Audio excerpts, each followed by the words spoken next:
Responsive padding isn't easy. I think we all can be sure that padding is very important for our websites and that our websites all need padding, that way it does look ugly. But the thing is, making padding responsive is not that easy. For example, if I feel like I want to have a lot of space on desktop, I'll have 3 RAM. I'll just reload it. But then as soon as I get into mobile, let me just zoom in, things just don't look right at all. I thought the whole point of using RAM was that I was supposed to shrink. And that's because not all the times your font size will actually shrink. But it's still important to use them because some people might have better eyes and prefer smaller font size, or worse eyes and prefer bigger font sizes. So we're not getting rid of them. But what we actually are going to want to do instead is to use the clamp. So we're going to use clamp, in which we have a minimum, optimized, optimal, and maximum. And we're going to make the minimum and maximum be in RAM. But we're going to make the optimal, what we want it to be in VW, which is basically for the viewport width. So 1 VW will be 1/100th of the viewports. It's like around this much or just less. So let's just say I want it to be no less than 1 RAM. I want it to be, I would like it to be 10% of the screen. And I want it to be at most 5. So let's just try that and see how the results come out.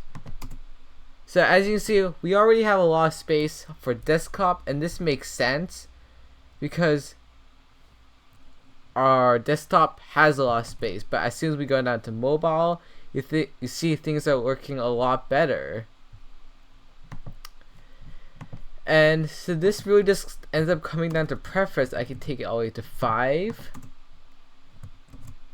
But we would still have some pretty good stuff, and it would still work for all screen sizes. Now, it's important to note that setting the maximum and minimum is very important. So we'll just bring this back to 10. Let's take the minimum to 2. But something you won't notice is that it cannot get any less than 2, which brings us back to our initial problem. So if I go on mobile, let's shrink it to, let's just say an iPhone XR, and let me zoom in.